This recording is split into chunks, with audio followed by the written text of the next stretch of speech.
Le hurlement était le son d'un royaume mourant. Saïrin l'entendit longtemps avant elle vide les portes, portée sur le vent de décembre qui mordit à travers son manteau usé et tourna son souffle en givre. Ce n'était pas le hurlement de loups chassant ou appelant à leur meute. Ceci était plus profond, plus humain dans son chagrin, résonnant dans sa cavité thoracique jusqu'à son propre cœur, sembla écho le son. Neige tombait régulièrement, poudrant ses cheveux blancs argentés, et le paquet elle serrait contre sa poitrine. Ses doigts étaient engourdis. Gelée de 5 jours brutaux dans la nature. Mais elle n'osa pas desserrer sa prise. Le royaume de la porte de fer se profilait devant à travers la tempête. Massif mur en bois s'élevant de fondations de pierre, torches vacillant derrière créneaux recouverts de glace.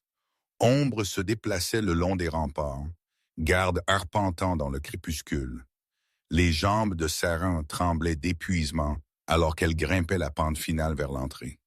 Le hurlement grandissait plus fort, plus angoissé, et elle comprit avec parfaite clarté qu'elle approchait un lieu se noyant dans le chagrin.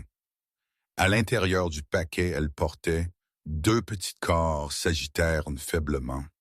Elle ajusta la soie déchirée enveloppée autour d'eux, tissu bleu royal brodé avec une crête, elle était venue à reconnaître sur les 5 derniers jours. La crête Blackwood, une tête de loup encerclée par une couronne d'épines de fer. Il y a 5 jours, elle avait été fouillant pour herbes d'hiver dans le territoire de Thornwood, miles au nord de tout établissement. Le blizzard était venu soudainement, large condition d'hier, qui aurait dû l'envoyer courir chercher abri. Mais à la place, elle avait entendu quelque chose d'impossible. Cris d'enfant, faible et désespéré, coupant à travers le vent. Chaque instinct lui cria de l'ignorer pour se sauver. Mais ses pieds avaient bougé d'eux-mêmes, suivant un pôle elle ne pouvait nommer, trébuchant à travers les congères jusqu'à elle les trouva. 2 louveteaux, nouveau-nés, abandonnés dans la neige à côté d'un ruisseau gelé. Ils étaient enveloppés de soie tachée de sang, si petits ils tenaient dans ses mains en coupe. L'un était légèrement plus grand, sa fourrure montrant déjà des reflets d'argent foncé. L'autre était plus petit, plus faible, son manteau de couleur pâle qui semblait briller contre la neige blanche. Les 2 mouraient. Sarin n'avait aucune expérience avec les louveteaux. Elle avait été chassée de sa meute de naissance il y a 3 ans, déclarée oméga brisée, impuissante et sans valeur. Mais à ce moment, accroupie dans la neige avec 2 nourrissons mourants, quelque chose en elle s'était éveillé. Elle les pressa contre sa poitrine, ouvrit son manteau pour partager sa chaleur corporelle et courut. Pendant 5 jours, elle les garda en vie. Elle les nourrit avec un compte-gouttes, fit fondre la neige pour l'hydratation, les enveloppa en couches contre le froid. La nuit, elle les tint peau à peau, le pendentif de sang de sa grand-mère pressé entre eux, voulant de la chaleur dans leur petit corps. Elle ne comprenait pas comment elle savait quoi faire. Elle savait simplement. Le 3e jour, elle avait examiné la soie plus attentivement et vu la crête Blackwood. La reconnaissance l'avait frappée comme un coup physique. Les héritiers disparus. Toute la région avait entendu les rumeurs. Les fils jumeaux du roi Alpha Thornton Blackwood volaient pendant une embuscade qui tua leur mère. Présumés morts. Le royaume en deuil. Elle aurait dû les laisser au poste avancé le plus proche et disparaître de nouveau en exil. Au lieu de cela, quelque chose la tira vers le sud, vers le royaume de la porte de fer, vers un endroit où elle n'avait jamais été, et un roi qui aurait toutes les raisons de la suspecter. Maintenant debout devant les massives portes en bois, Sarin sentit le poids de sa décision pressant sur elle. Le lourd heurtoir en fait était formé comme une tête de loup, mâchoire ouverte en un hurlement silencieux. Elle l'atteignit avec des mains tremblantes, la voix de sa grand-mère résonnant dans sa mémoire. Fais confiance à ce que tu sens, pas à ce que tu vois. Quand le temps viendra, tu sauras. Le heurtoir tomba contre le bois avec un son qui résonna à travers la vallée. Le hurlement à l'intérieur des murs s'arrêta abruptement. Le silence qui suivit fut plus terrifiant que le chagrin n'avait été. Sarin attendit, la neige s'accumulant sur ses épaules, son cœur martelant contre ses côtes. Minutes rampèrent passées. Elle commença à se demander si elle devait frapper de nouveau ou simplement laisser le paquet aux portes et courir.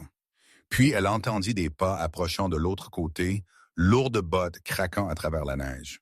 La massive porte grinça ouverte juste assez pour révéler le visage d'un homme. Très anguleux dur, une cicatrice coupant à travers un sourcil, yeux verts pâles qui balayèrent sur elle avec suspicion immédiate. Son regard se déplaça de son visage au paquet dans ses bras, et ses narines s'évasèrent légèrement. Toute son expression se transforma en un instant, choc remplaçant hostilité. « Que portes-tu? » Sa voix était rude, urgente. Sarin tira la soie en arrière soigneusement, révélant les deux petits louveteaux nichés contre sa poitrine. Ils respiraient à peine, leur petit corps montant et descendant un rythme peu profond. Je pense qu'ils appartenaient à vous. Ils étaient seuls dans la nature. Je les ai gardés en vie. Le garde fixa les chiots, son visage se vidant de couleur. Puis, sans avertissement, il attrapa son bras avec une force écrasante et la traîna à travers l'embrasure. Entrez maintenant. Les portes claquèrent fermées derrière eux avec un son comme le tonnerre. Sarin trébucha dans une grande cour entourée de bâtiments en bois disposés en demi-cercle. Des gens émergèrent des embrasures attirés par la commotion, leurs mouvements anormalement fluides et prédateurs. Ils formèrent un cercle lâche autour d'elle, les yeux brillants à la lumière des torches, expression allant de hostile à incrédule. Elle serra les chiots plus fort, soudainement consciente de combien elle était vulnérable. Le garde qui l'avait tirée à l'intérieur éleva sa voix, un commandement qui fit taire les murmures montants. « Allez chercher le roi. Dites-lui qu'elle a les princes. » Une femme aux cheveux auburn attachés en arrière en une tresse sévère disparut dans le plus grand bâtiment, se déplaçant avec une vitesse inhumaine. Les autres pressèrent plus près, étudiant Sarin avec une intensité qui fit picoter sa peau. Elle pouvait sentir leur suspicion, leur colère, leur espoir désespéré. Une femme tendit la main vers le paquet, mais le garde, capitaine Vex, la bloqua. Personne ne les touche tant que le roi ne voit pas. « Comment les as-tu trouvés? » demanda un autre homme, s'avançant avec une agression à peine contenue. « Pourquoi les as-tu amenés ici? Travailles-tu avec ceux qui les ont pris? » Avant que Sarin ne puisse répondre, la foule se sépara. Les murmures moururent complètement, et le roi Alpha Thorn Blackwood émergea de la grande salle. Sarin comprit instantanément pourquoi il l'appelait roi. Le pouvoir irradiait de lui comme la chaleur d'une forge, et une pression presque physique qui rendait l'air épais. Il était plus grand que tout homme elle avait jamais vu, aux épaules larges et cicatrisées de bataille, portant des vêtements de deuil noir qui semblaient absorber la lumière des torches. Ses cheveux foncés étaient traversés de mèches argentées tombant après sa mâchoire, encadrant un visage sculpté par le chagrin et la fureur. Mais ce furent ses yeux qui la retinrent, ambre, comme la pierre dans le pendentif de sa grand-mère, brûlant avec une intensité qui semblait à peine humaine. Quand son regard tomba sur le paquet dans ses bras, il se figea à mi-pas. Chaque muscle de son corps devint rigide. La foule retint son souffle collectif. Impossible.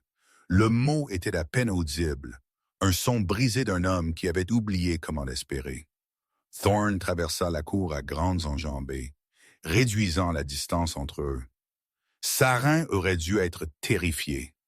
Tout en lui criait danger, violence à peine contenue, un prédateur sous peau humaine. Mais alors qu'il approchait, elle sentit quelque chose d'autre entièrement. Reconnaissance. Pas de son visage, mais de quelque chose de plus profond, comme si son corps savait quelque chose son esprit ne savait pas. Ils sont vivants. Sa voix était plus ferme qu'elle ne s'attendait. À peine. Ils ont besoin de leur famille.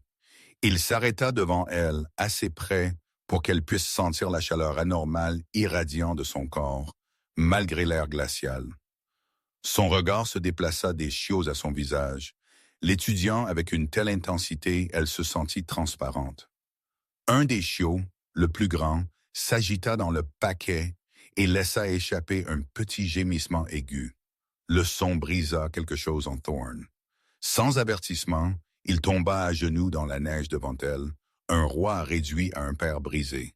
Ses mains atteignirent le paquet, tremblant comme s'il craignait que la vision ne disparaisse s'il bougeait trop vite. Saren abaissa soigneusement le paquet enveloppé de soie, transférant le poids précieux dans ses bras en attente. Alors que leurs mains se frôlaient, peau touchant peau, le monde explosa. Un choc d'électricité traversa son bras et remonta sa colonne vertébrale. Sa vision s'élargit, puis se remplit d'images qui n'étaient pas les siennes. Clair de lune sur neige, la sensation de courir plus vite qu'humainement possible. Arbre filant, le visage d'une femme belle et féroce, yeux ambre identiques à ceux de Thorn, la même femme gisant dans le sang, les yeux vides, la vie partie, deux petites chiots pleurant dans l'obscurité. Jour de recherche infructueuse, chaque piste devenant froide, chagrin écrasant et culpabilité qui menaçaient de tout consumer. Et puis soudain, elle le voyait à travers les yeux de Thorn, se voyant elle-même. Une cérémonie de rejet dans une clairière éclairée par la lune. Membre de la meute tournant le dos alors qu'elle était chassée, sa grand-mère mourant, pressant un pendentif en argent dans sa paume, murmurant des mots sur le destin. 3 ans de survie solitaire dans une cabane au bord de nulle part, trouvant les chiots dans un blizzard, suivant une compulsion, elle ne pouvait expliquer. Le besoin écrasant de les ramener à la maison, tous deux haletèrent de nouveau à la conscience s'effondrant simultanément. Saren se rattrapa d'une main, l'autre touchant toujours le bras de Thorn. Il la fixa avec de grands yeux, pupilles dilatées, jusqu'à ce que l'ambre ne soit qu'un mince anneau autour d'un noir sans fond. Vrai nez. Il murmura le mot comme une prière et une malédiction combinée. Le murmure ondula à travers la foule comme une onde de choc. Oméga vrai nez. Les mots furent répétés dans des voix qui mêlaient révérence à la peur, espoir à la suspicion. Saren les entendit, mais ne put traiter leur signification. Sa tête tournait de ce qui venait de se passer, de l'intimité de partager des souvenirs avec un étranger, du poids de son chagrin pressant contre sa conscience. Qu'est-ce que cela signifie? Réussit-elle à demander. Sa voix tremblante. Thorn se leva lentement, berçant ses fils contre sa poitrine. Son expression s'était transformée en quelque chose d'illisible. Émerveillement et lassitude et quelque chose de plus profond, elle ne pouvait nommer. Tu n'es pas impuissante. Tu ne l'as jamais été. Je ne comprends pas. Ta présence les affecte déjà. Il baissa les yeux vers les chiots et Saren suivit son regard. C'était vrai. Leur respiration s'était approfondie, leur petit corps se relaxant contre la poitrine de Thorn d'une manière qu'ils n'avaient pas faite depuis qu'elle les avait trouvés. Ils répondaient à tous deux à ce qui venait de se passer entre elle et leur père. Avant que l'un ou l'autre ne puisse parler de nouveau, l'un des chiots commença à se débattre. Le plus petit, le nourrisson couleur cendre, convulsa soudainement. Sa respiration devint irrégulière, superficielle, son petit corps se saisissant. Le visage de Thorn se vida de couleur. Mera, non. Saren ne pensa pas. Elle atteignit le chiot qui se débattait, sa main pressant contre sa petite poitrine. Le pendentif à sa gorge, le cadeau final de sa grand-mère, brûla chaud contre sa peau. Lumière dorée jaillit de sous sa paume, visible même à la lumière des torches, coulant du pendentif à travers ses doigts dans le chiot mourant. La cour devint silencieuse, chaque œil fixé sur la vue impossible. Le chiot prit une respiration plus profonde qu'une autre. Son rythme cardiaque, qui avait battu faiblement, se stabilisa en un rythme régulier. La lumière dorée s'estompa, laissant Saren vaciller sur ses pieds. Thorn bougea avec une vitesse inhumaine, son bras libre s'enroulant autour de sa taille pour la stabiliser. Son toucher envoya une autre étincelle à travers elle, moins violente qu'avant, mais non moins électrique. Elle leva les yeux vers son visage et vit son expression avait changé de nouveau, la suspicion fondant en quelque chose elle ne pouvait nommer. La voix du capitaine Vite coupa le moment. Mon roi, nous devrions les faire entrer. La tempête empire, mais aussi son ton changea, devenant plus prudent. Sire, le timing. Un étranger apparaît la même nuit, nos éclairages ont rapporté du mouvement à la frontière nord. La joie de Thorne se resserra. Son bras resta autour de la tête de Saren, soutenant son poids, mais ses yeux étaient redevenus froids et calculateurs. Amenez-la aux appartements royaux. Carte postale. Personne n'entre sans mon commandement. Il tourna ses yeux ambres brûlants vers elle. Tu les as sauvés, mais maintenant tu dois tout me dire, commençant par comment tu as vraiment trouvé mes fils. Saren rencontra son regard, épuisée et confuse, mais refusant de reculer. Je les ai trouvés mourants dans la neige, c'est la vérité. Thorne l'étudia un long moment, puis hocha la tête une fois.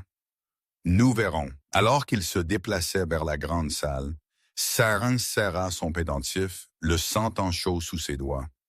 Autour d'eux, des membres de la meute observaient avec des expressions elles ne pouvaient lire.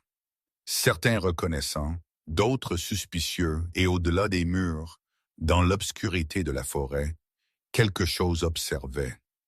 Une figure se tenait dans la ligne des arbres, obscurcie par la neige tombante, observant à travers une longue vue. Le visage de l'homme était caché dans l'ombre, mais sa voix portait satisfaction.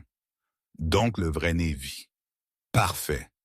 Laissez-les se lier. Ça rendra la prendre tellement plus douce. Il abaissa la longue vue et disparut dans l'obscurité, ne laissant aucune trace, mais des empreintes que la neige tombante effacerait bientôt. Saren se réveilla à un luxe inconnu.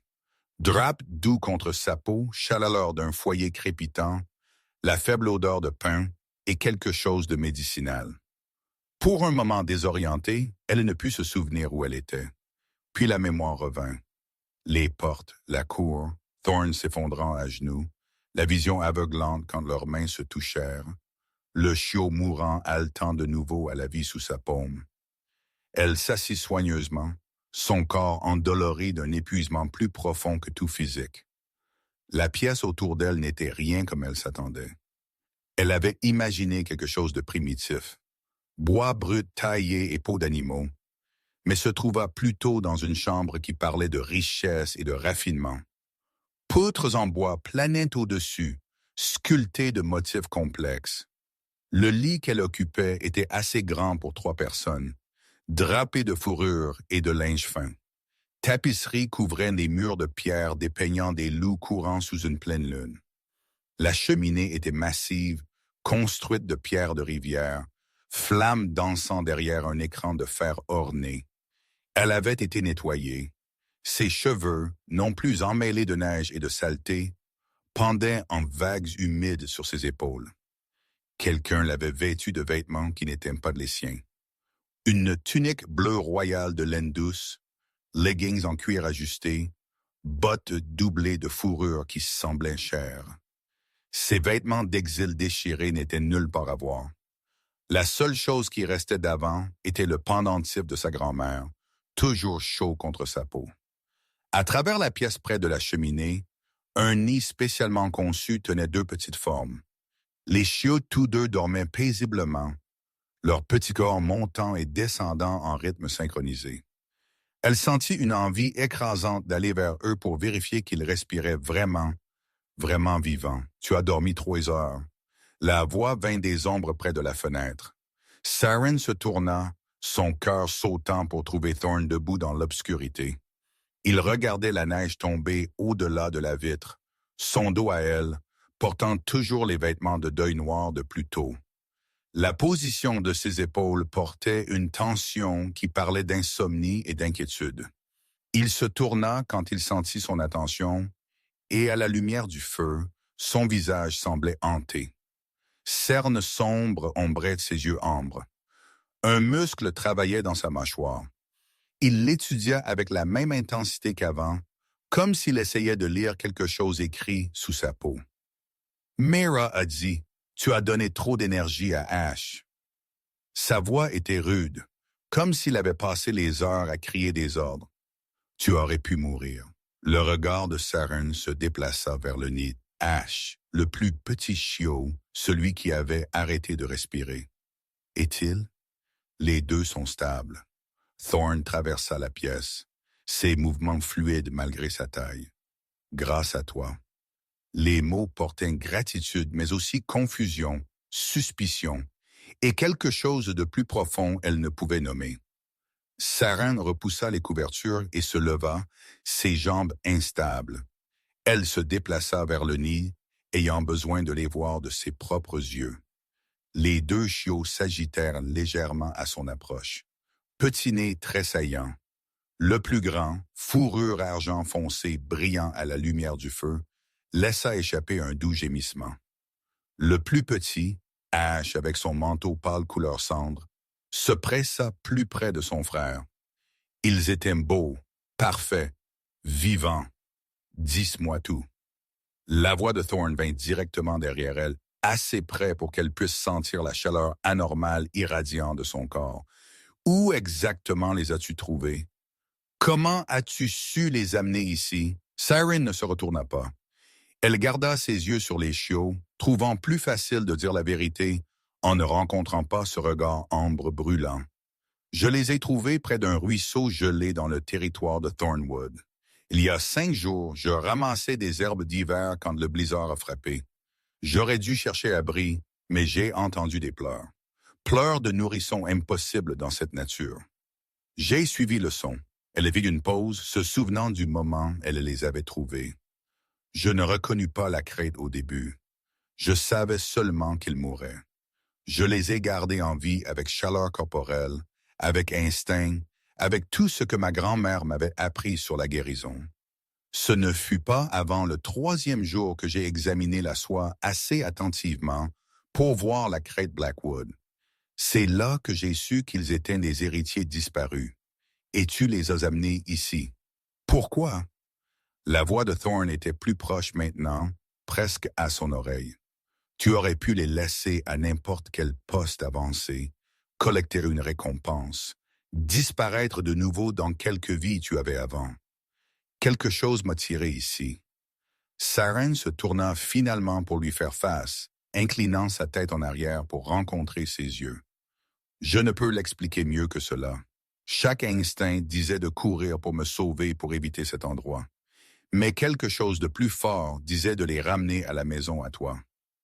Thorn étudia son visage à la lumière du feu, cherchant des mensonges. Son regard tomba sur le pendentif à sa gorge qui appartenait à ta grand-mère. Elle me l'a donné quand elle est morte il y a 3 ans. Ses derniers mots étaient à propos de pont entre les mondes. Je pensais que c'était la fièvre qui parlait. Divagation de vieille femme. Saren toucha le pendentif, sentant sa chaleur familière. Elle a dit que notre famille avait toujours été des ponts. Je n'ai jamais compris ce qu'elle voulait dire.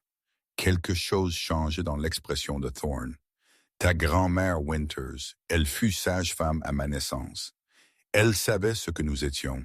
Saren le fixa, la révélation la frappant comme un coup physique. Tu la connaissais, elle était digne de confiance. Une des rares humaines qui comprenait notre espèce. Thorn la dépassa pour aller à la fenêtre, regardant la neige tomber. La lignée des Ivers a toujours été différente. Sensible, marcheurs de frontières, ceux qui peuvent percevoir le monde surnaturel sans en faire partie entièrement. Ta grand-mère avait le don. Il semble que tu aies hérité de plus que juste son pendentif. L'esprit de Saren s'emballa, essayant de réconcilier cette nouvelle information avec tout ce qu'elle pensait savoir. Si ma grand-mère savait, si notre famille avait ce don, pourquoi ai-je été chassé? Pourquoi ma meute m'a-t-elle rejeté? Parce qu'il sentait ce que tu étais et le craignait. Thorn se retourna pour lui faire face, son expression dure. Un oméga vrai-né est le plus rare de tous les dons. Les meutes se battent des guerres pour en réclamer un.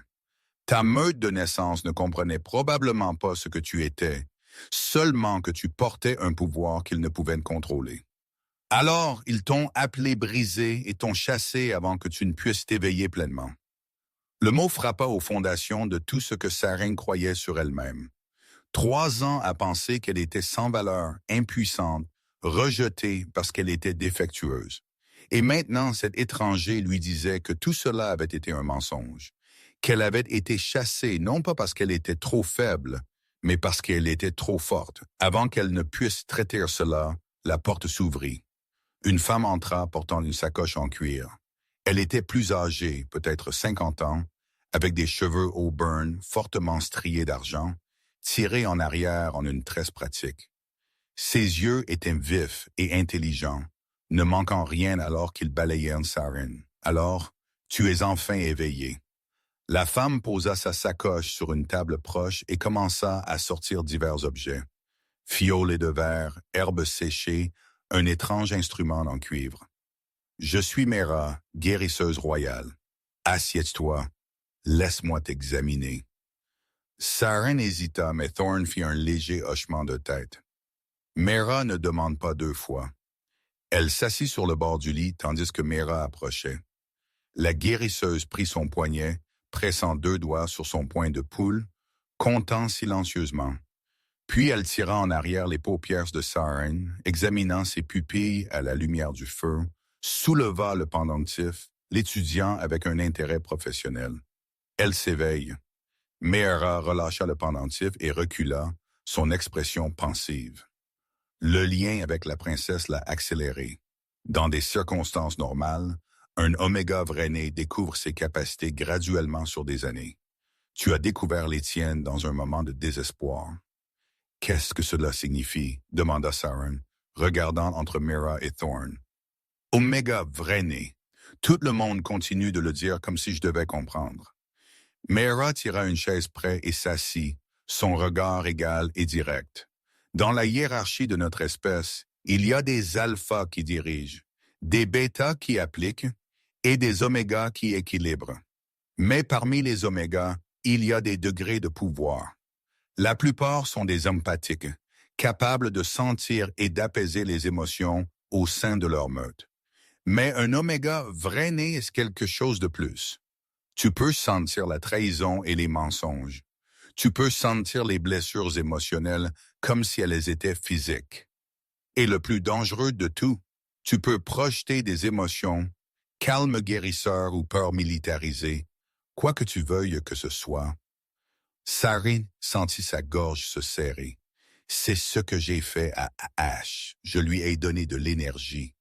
Tu lui as donné force vitale, la tienne. L'expression de Mera devint sévère. Tu t'es presque tué en le faisant. Un vrai-né non entraîné est dangereux pour elle-même et tous autour d'elle. Tu ne peux pas donner plus que tu as. La prochaine fois pourrait te vider complètement. L'avertissement s'installa comme de la glace dans l'estomac de Saren. Et si je n'aide pas, si l'un d'eux a besoin de moi et je refuse, alors il meurt. Mera n'adoucit pas la vérité. Les chiots ont déjà imprimé sur toi. Ce lien est permanent. Ils te reconnaissent comme Puck, comme mère. Rompre ce lien les tuerait bien plus sûrement que toute blessure. Saren regarda les chiots endormis, sentant le poids de la responsabilité écrasant sur elle. Je n'ai pas demandé cela. Personne ne demande ce qu'il est. Mera se leva, rassemblant ses fournitures. Mais tu es ce que tu es. La question est ce que tu en feras. Elle jeta un coup d'œil à Thorn, quelque chose de tacite passant entre eux, puis se déplaça vers la porte. « Entraîne-la », dit Mera par-dessus son épaule, avant qu'elle ne s'épuise, essayant de sauver tout le monde. La porte se referma derrière elle, laissant Saren seule avec Thorn une fois de plus. Le silence s'étira entre eux, rempli de questions qu'aucun ne semblait prêt à poser. Thorn se déplaça vers la chaise que Mera avait libérée, s'asseyant avec la lourdeur d'un homme portant un poids insupportable. Ses coudes reposaient sur ses genoux, mains jointes, yeux ambre fixés sur son visage. « Que signifie l'imprégnation » demanda Saren doucement. « Vraiment, cela signifie qu'ils te reconnaissent comme meute, comme famille, comme quelqu'un dont la présence est essentielle à leur survie. » La voix de Thorn était basse, presque douce. Les chiots loups s'imprègnent de leurs parents, de leur meute, dans les premiers jours de vie. C'est un instinct plus ancien que la pensée. Tu les as gardés en vie quand ils auraient dû mourir. Tu les as nourris, réchauffés. Tu leur as donné ton énergie. Ils se sont liés à toi aussi sûrement que si tu les avais mis au monde. Et si je pars, son gîte se resserra. Il s'éteindrait, arrêterait de manger, arrêterait de répondre, finirait par arrêter de respirer. Cela prendrait des jours, peut-être une semaine, mais il mourrait. Saren ferma les yeux, sentant le piège se refermer autour d'elle. Je suis venu ici pour les rendre, pour les redonner à leur famille, pas pour devenir leur mère. Trop tard. Les mots de Thorne furent directs. Le lien existe. Tu peux l'accepter ou le nier, mais tu ne peux pas le rompre. Pas sans les tuer. Avant que Saron ne puisse répondre, des cloches commencèrent à sonner. Pas les douces cloches de la prière du soir, mais de dures cloches d'alarme qui firent battre son cœur à toute vitesse. Des cris éclatèrent de quelque part dans le complexe. Des pas de course tonnèrent devant la porte. Thorne fut sur ses pieds instantanément, se déplaçant vers la fenêtre. Tout son comportement changea, devenant plus dur, plus froid, plus dangereux. Sarine vit ses yeux commencer à luire, l'ambre s'éclaircissant jusqu'à ce qu'il semble brûler d'un feu intérieur. La porte s'ouvrit en grand. Le capitaine Vex se tenait dans l'embrasure, épée tirée, respirant fort. Mon roi, brèche à la frontière nord, chasseur avec des armes en argent. Le visage de Thorne devint un masque de fureur contrôlée. Position défensive complète. Protéger l'aile royale à tout prix. Il se tourna vers Sarin et sa voix devint un commandement. « Reste ici. Garde les chiots. » Il commença vers la porte, atteinte. Sarin se leva, son esprit s'emballant. Ceci ne peut être une coïncidence. La même nuit j'arrive. Thorne fit une pause, sa main sur l'encadrement de la porte. La même suspicion vacilla dans ses yeux. Le doute qui avait été là depuis le début.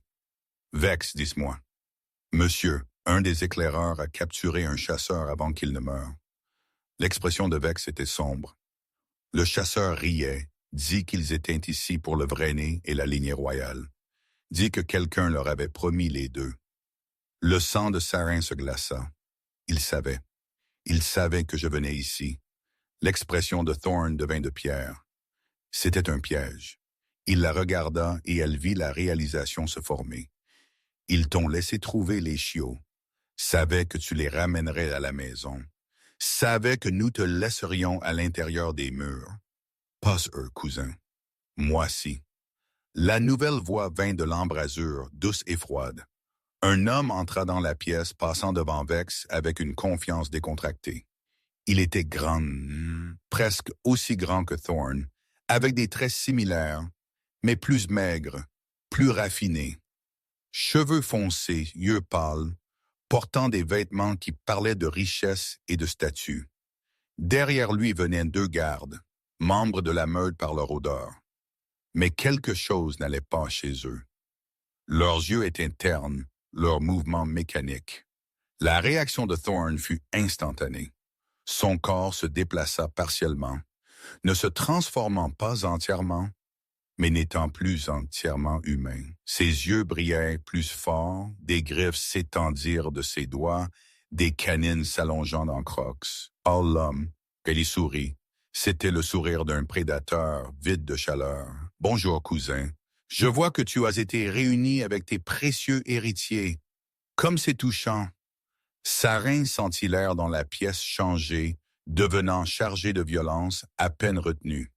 Elle recula instinctivement, se positionnant plus près du nid où les chiots commençaient à s'agiter, sentant le danger. « Tu as orchestré cela. » La voix de Thorne était à peine humaine, un grognement sous-jacent à chaque mot. L'embuscade, l'enlèvement, tout cela était toi. Cale étendit ses mains en fausse innocence. Je préfère y penser comme une manœuvre politique nécessaire. Ta sœur était en chemin. Les chiots étaient un des symboles de ta légitimité. J'avais besoin qu'ils partent. Malheureusement, mes mercenaires étaient incompétents. La tempête les a dispersés. Les chiots furent perdus avant que je puisse finir le travail correctement. Tu as tué Lena. Thorn fit un pas en avant, et la température dans la pièce sembla chuter. Ton propre sang, sacrifice nécessaire pour l'avenir que je mérite. Le sourire de Cale ne vacilla jamais. Mais alors j'entendis la rumeur la plus intéressante. Un oméga vrai-né vivant en exil au nord, rejeté par sa meute, seul, vulnérable. Et je pensais, et si je pouvais résoudre les deux problèmes à la fois? L'esprit de Sarin s'emballa, les pièces se mettant en place. Tu as envoyé les compulsions. Tu m'as guidé pour les trouver. Magie noire, très subtile. Cale inclina sa tête en reconnaissance, juste assez pour te tirer dans la bonne direction. Je savais ce que tu étais même si tu ne le savais pas. Je savais que tu les sauverais, savais que tu les ramènerais à la maison. Et je savais que mon cousin te laisserait à l'intérieur de ces murs, distrait par le chagrin et l'espoir. Son sourire s'élargit. Et pendant qu'il était distrait, j'ai arrangé pour que des chasseurs franchissent le complexe, armes en argent, lumière UV, tout le nécessaire pour mettre fin à cette farce de royaume. Dehors, les sons de la bataille s'intensifièrent. Hurlements de douleur, le choc des armes, cris humains. Le corps entier de Thorn vibrait d'une rage à peine contenue.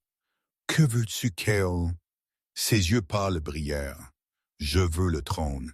Je veux le vrai-né. Et je veux la lignée royale effacée. » Il fit signe aux deux gardes corrompus. « Rends-les, et je te laisserai mourir rapidement. » Thorn se lança en avant, mais les gardes bougèrent pour intercepter. Sarin réalisa avec horreur que cela allait se transformer en un massacre avec elle et les chiots pris au milieu. Elle fait un pas en avant, se plaçant entre Calais et le nid. Les chiots étaient complètement éveillés maintenant, gémissant de détresse. « Si tu les veux, tu passeras par moi. » Cale rit, le son vide et cruel, un oméga impuissant jouant le héros. Comme c'est adorable. Sais-tu même ce que tu es? Ce que tu pourrais être si correctement entraîné et contrôlé. Il fit un pas plus près. Je ne veux pas te tuer, petit oméga. Je veux te réclamer, t'utiliser. Un vrai-né vaut plus que tout royaume. Sarin sentit quelque chose monter en elle, chaud et féroce. Le pendentif de sa grand-mère commença à chauffer contre sa peau, puis devint plus chaud, presque brûlant. Elle le saisit d'une main et le métal s'embrassa d'une lumière soudaine. Je ne suis pas impuissante. Sa voix était ferme, certaine. Plus maintenant. Le pendentif s'embrassa d'une lumière dorée brillante, si vive qu'elle projeta des ombres dures à travers la pièce. L'énergie déferla à travers son corps, sauvage et indomptée. Pas la douce guérison qu'elle avait utilisée avant, mais quelque chose de féroce et protecteur. Les chiots commencèrent à hurler, petite voix levée en détresse et défi. Thorn rugit, un son plus animal qu'humain, et se lança sur Cale. Les gardes corrompus bougèrent pour intercepter, et Sarin, agissant sur un instinct plus ancien que la pensée, s'ouvrit au pouvoir montant en sa poitrine et le relâcha en une onde de choc qui explosa vers l'extérieur, remplissant la pièce de pouvoir Oméga, qui s'écrasa sur tout le monde comme une vague physique. Puis tout devint blanc.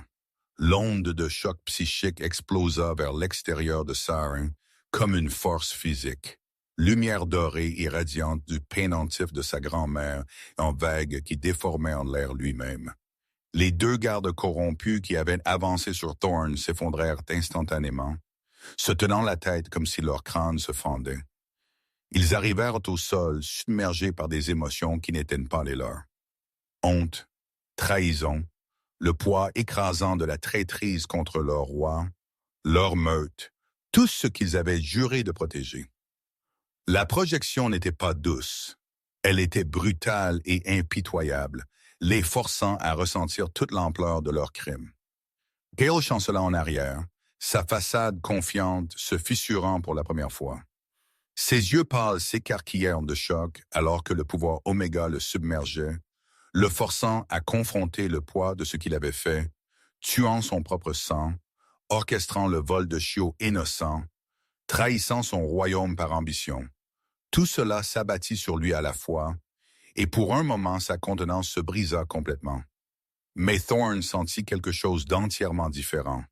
L'énergie oméga qui poussa les autres à genoux le remplit de force et de clarté. Son pouvoir alpha déferla, amplifié par la projection de Sarin. Deux jets d'un tout fonctionnant en fin de concert. Ses yeux brillèrent plus fort, sa forme partiellement changée complétant la transformation. Os craquèrent et se reformèrent, muscles et tendons se remodelant. En quelques secondes, il n'était plus humain, mais un massif loup noir argenté, plus grand que tout animal naturel, se tenant plus grand qu'un homme à l'épaule. La pièce elle-même sembla réagir à l'énergie. Meubles s'entrechoquèrent contre les murs. Fenêtres se fissurèrent, fractures en toile d'araignée se propageant sur le verre. Les pierres mêmes du palais gémirent sous la pression. Sarin tomba à genoux, du sang coulant de son nez. Le pendentif brûla contre sa poitrine, assez chaud pour brûler, mais elle ne le relâcha pas. Contrairement à la première fois elle avait utilisé son pouvoir, elle resta consciente, apprenant instinctivement à contrôler la sortie. Elle pouvait sentir l'énergie couler à travers elle, pouvait sentir où elle était dirigée, pouvait la façonner avec la volonté seule. Thorn ne gaspilla pas l'avantage qu'elle lui avait donné. Il se lança sur Cale avec une fureur primale. Mâchoire large, griffes étendues. Cale eut à peine le temps de se transformer, sa propre transformation incomplète et désespérée. Les deux entrèrent en collision dans un enchevêtrement de dents et de griffes et de violence sauvage. Ils s'écrasèrent à travers les meubles, éclatés avec vol, du sang éclaboussant les murs. Sarin rampa vers le nid où les chiots hurlaient de détresse. Elle positionna son corps entre eux et le chaos, les abritant de sa propre chair. Sa vision se brouilla de l'effort de maintenir la projection, mais elle ne pouvait s'arrêter. Pas tant que les gardes corrompus bougeaient encore dangereux. Un des gardes réussit à se pousser sur ses mains et ses genoux, combattant à travers les émotions écrasantes. Son visage était tordu de douleur et de confusion, mais il se remettait. L'autre garde fit de même, tous deux avançant sur Sarin et les chiots avec une détermination mécanique, malgré le poids écrasant sur leurs esprits. Sarin rassembla ce qui restait de sa force et projeta de nouveau. Cette fois, elle façonna l'émotion différemment. Pas la honte, mais la peur. Pure terreur primale. Elle leur montra des visions qui s'élevèrent de leurs propres esprits, leurs propres craintes les plus profondes. Exécution pour trahison, exil dans la nature gelée, la honte de leur famille, le poids du rejet de la meute. Elle prit leur peur et les amplifia 100 fois, les rendant réelles et immédiates et inéluctables. Les deux gardes se figèrent. Leur avance s'arrêta comme s'ils avaient heurté un mur invisible. L'un d'eux commença à trembler violemment. L'autre laissa tomber son arme, la lame claquant contre le sol de pierre. « Pardonne-moi, mon roi. » La voix du garde se brisa d'une angoisse sincère. Il a dit, « Tu es faible. » Il a dit que le royaume avait besoin d'un nouveau leadership. Il a dit que les anciennes voix mouraient. Je l'ai cru. Je suis désolé. L'autre garde s'effondra complètement, se recroquevillant sur lui-même, sanglotant. Le son était brisé et pathétique. Un guerrier réduit à un enfant par le poids de sa propre trahison. À travers la pièce, Cale réalisa qu'il perdait. Ses gardes corrompus avaient cédé. Ses plans soigneusement élaborés se délitèrent.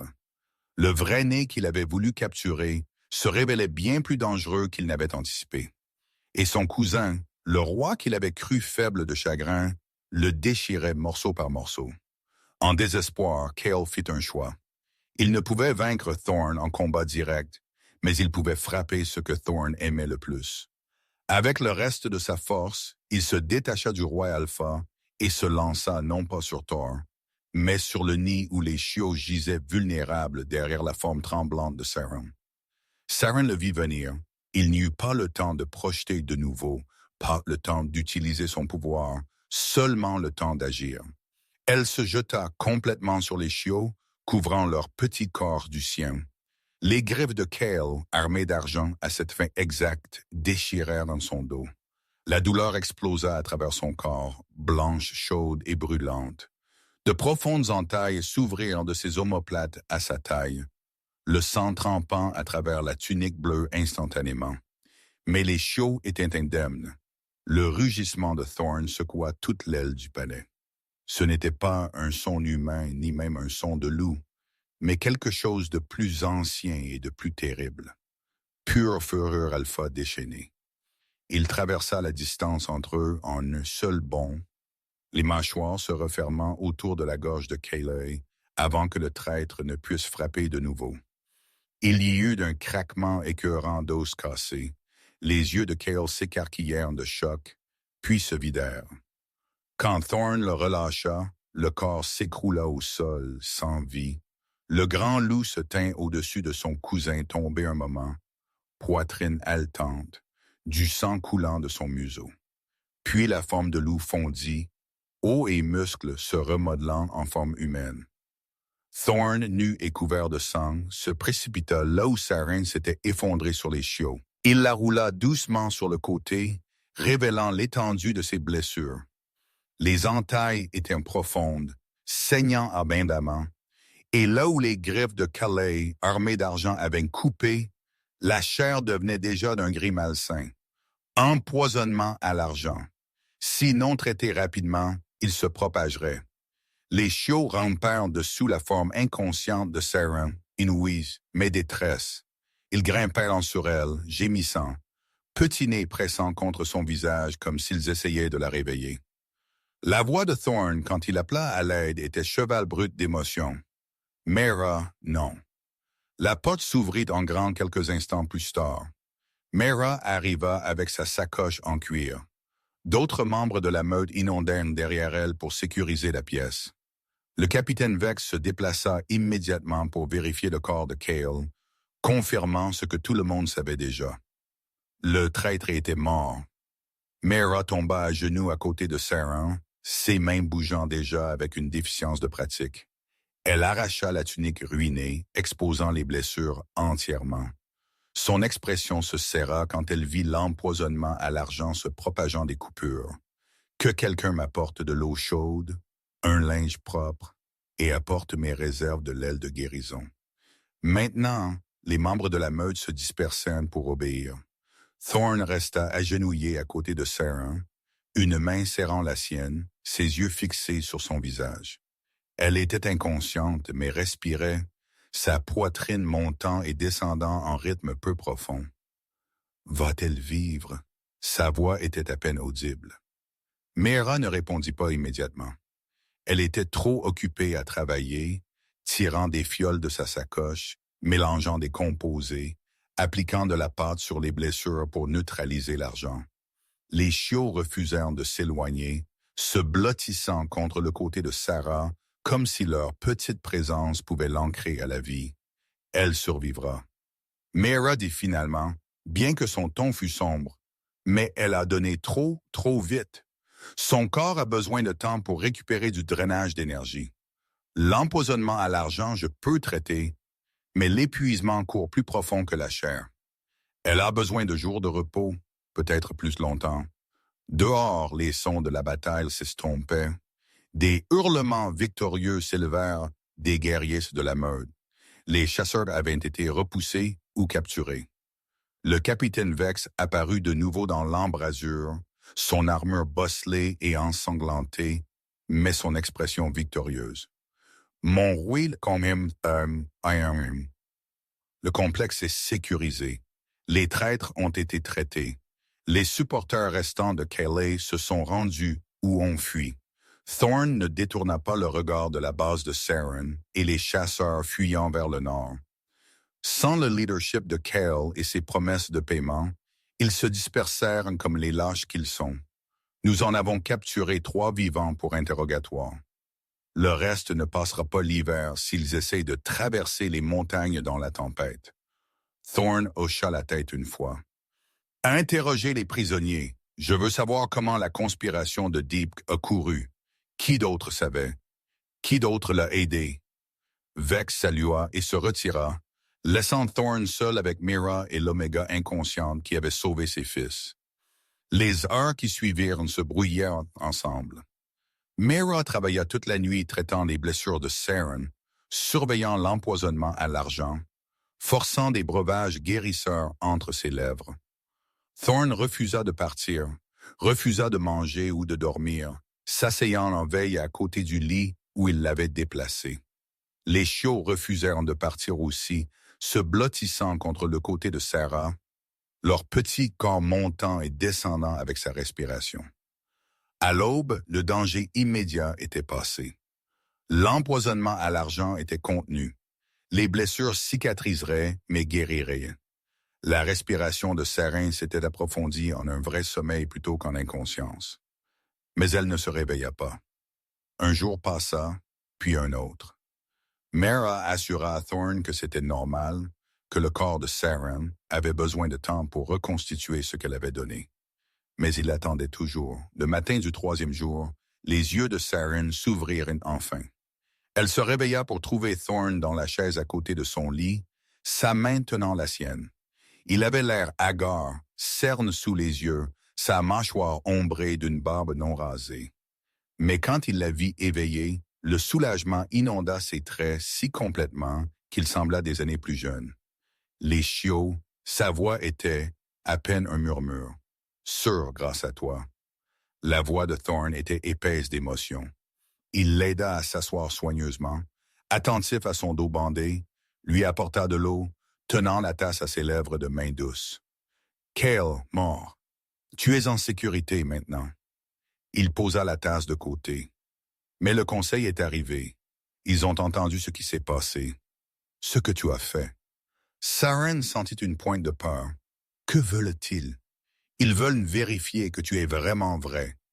L'expression de Thorn était sérieuse et ils veulent savoir si tu resteras. Le poids de ces mots s'installa sur elle. C'était le moment, le choix qui définirait tout ce qui viendrait après. En soirée, elle était assez forte pour marcher. Thorn offrit son bras, et ensemble, ils firent leur chemin vers la chambre du conseil.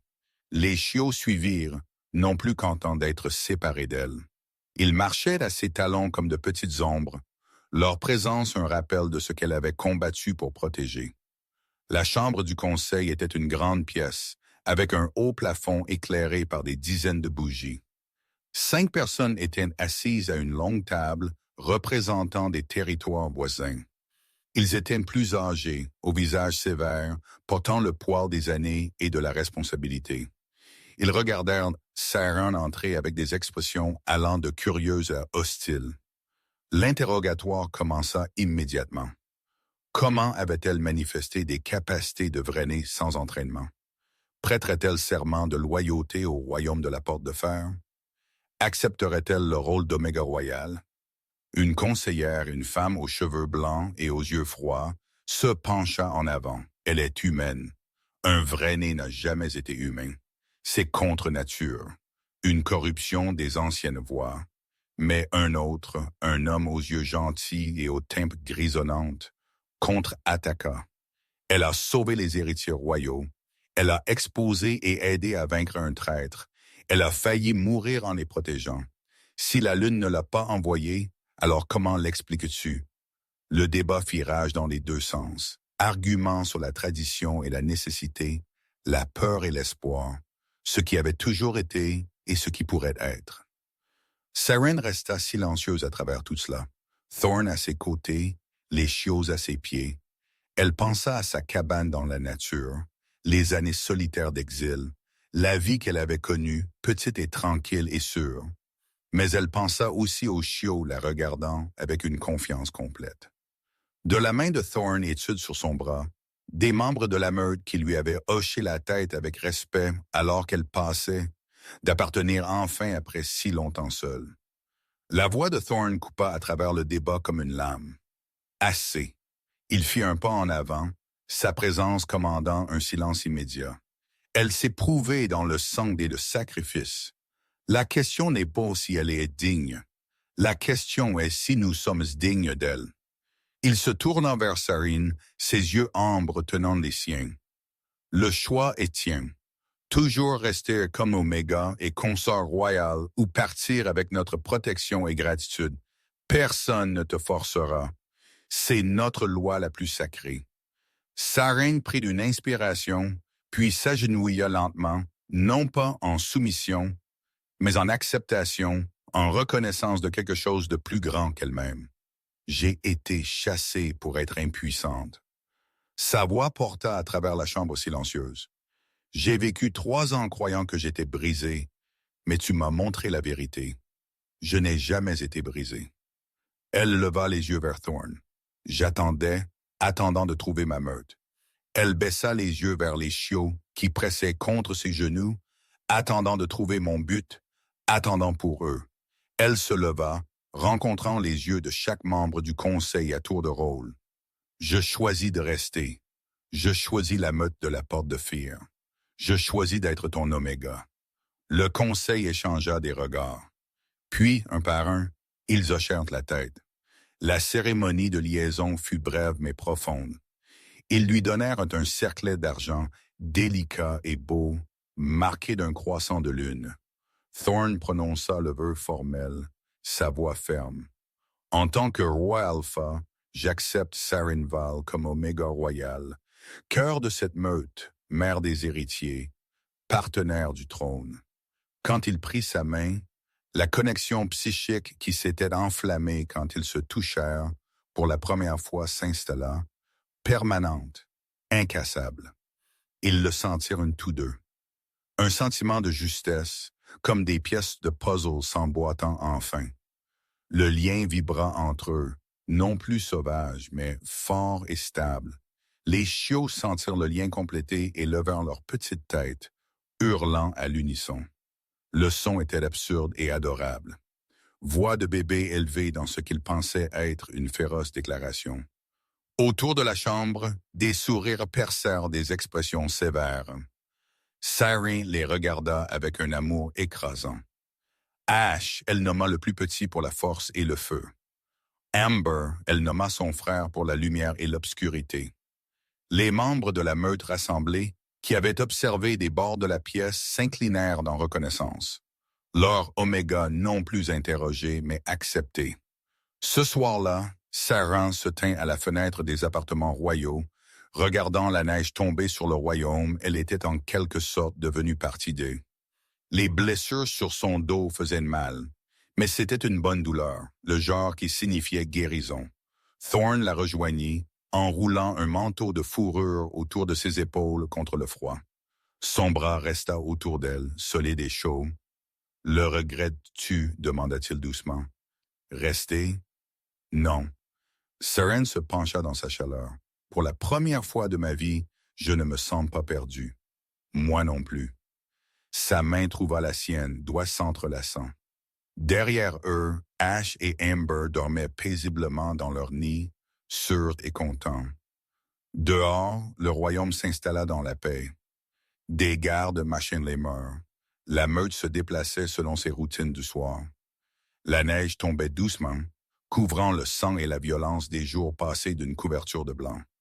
« J'ai marché à travers tes portes poudrées de neige, » dit Sarine doucement, portant tes fils, rejetés et seuls.